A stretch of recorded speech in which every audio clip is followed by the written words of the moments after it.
Hey dear friends, it is good to be with you today on Read Through the Word.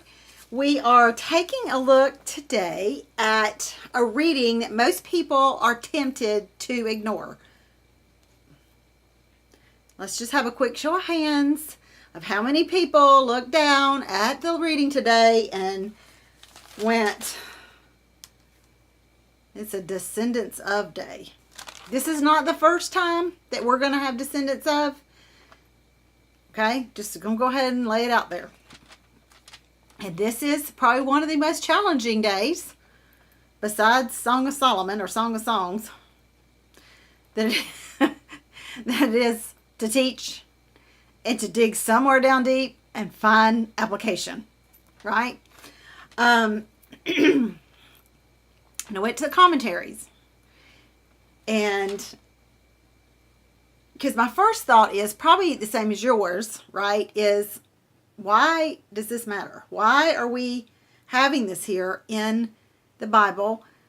You know, if God doesn't waste a word, He doesn't waste anything. Everything has purpose. Everything has meaning. There's a reason behind everything that He left behind, and there's some things that didn't even get put in here, I'm sure. Conversations, feelings, emotions, those kinds of things that didn't even get things that didn't even get an honorable mention. So why would He put this in here? Okay, so I asked myself that question. I assume you might have asked yourself the same question. So most of the commentaries agree, and I say most, it was a pretty good consensus of the commentaries that I investigated, which are my normal commentaries, that it really served a great purpose to the people, so that this genealogy could be traced back to the faithfulness that God had and the promise keeping that God had for Esau. Because everybody knows this history. Because the first 5 books of the Bible are called the Torah or the Pentateuch. And it's the law, it's the history of God's people. And it follows them around. Moses writes it all for them to have. And so it shows the progression of the family and the faithfulness of God. It traces back the faithfulness of God. I remember, years ago, because my grandma is gone. This is my mama's mama. My daddy's mama passed away when I was really young. And so I didn't have her that long, but my mom's mom lived a very long time. And I remember, and you probably know this, you probably have a grandma or an aunt or somebody that's in charge of that Bible. You know, that big old Bible, the big old Bible that says Holy Bible on the front. And it's what's in it, right? When you open it up, it's the who begats. It's the begats. It's the family. It's the lineage of who came from who. Where did we come from? What's our tree? Some Bibles even actually have a picture of a tree, and you write in the branches of everybody. So, and there's a lot of people who are fascinated with genealogy. I mean, we have ancestry, that ancestry thing where you can trace your ancestors. And that's the only one I can think of right now, but there's many out there, programs like that where you can trace your ancestry and just look at the fingerprints along the way. And the commentaries are telling us here, look, this had to be put in here. Of course, this is their expertise. Had to be put in here so that people would see God is faithful. God is a promise keeper, and God kept His promise to Esau, or to Abraham, or excuse me, to Isaac, about Esau. We remember the story. We had the story where the babies were wrestling in the belly, and Rebecca approaches God and says, "What's going on here? You know, there's something happening in here. Explain it." And he says, Genesis, I put the verse 25-23. You know, these there are 2 nations in your womb. And if you don't if we didn't know what we know, if we don't have this, we don't get to see that. We don't get to see there are two nations here, right? The Israelites and the Edomites.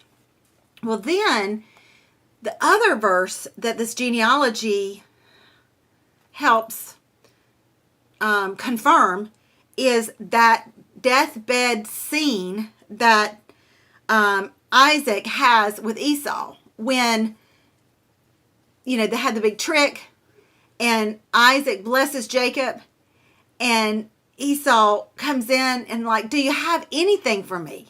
Anything for me? And he says, your dwelling will be away from earth's riches, away from the dew of heaven above. You will live by the sword and you will serve your brother. But when you grow restless, you will throw his yoke from your neck. You can see that this has been fulfilled. He had a family. He had wealth. He had all of these things were, as God promised, happened. And so we need to see that. All right, so post-Old Testament, what does this mean to us? Okay, it's huge because we have to go back to the promise that God has carried out through Abraham and through Isaac and then through Jacob is, I'm going to bless you because you were faithful to me. Your obedience was counted as righteous. And then that blessing continued through the genealogies until we get to, let's see here, Galatians 3, all the way to the New Testament, Galatians 3:29. If you belong to Christ, then you are at Abraham's seed and heirs according to the promise. So it matters for us to see this. It matters for this to have happened and for this to have occurred because we're part of the genealogy. And our response is, wow, let's see how many people we can get in our family. Let's keep the family growing. It matters. We're all part of one family. God keeps his word, and we need to expand the family. That's what the New Testament's all about. It's about the gospel of Jesus. And there is enough room around that dinner table in heaven when we have the wedding supper of the Lamb for everybody. Now, I don't know how big that banquet hall is going to be, but it's going to be big. Because everyone who has been saved through the blood and the atonement for their sin has been paid through the blood of Jesus Christ is going to be at that table. I believe it sure as I'm sitting here. I can't explain it. I don't know what it's going to be like. But all I know is everybody's going to have a place. And we need to make room for more people. Go ye therefore. That is our commandment, is to tell people. And enlarge our family by advancing the gospel. Yeah, that's what we're going to have to do. There's plenty of room around our table. Genealogy matters. It does. Even if it doesn't seem that interesting. We'll see you tomorrow on Read Through the Word.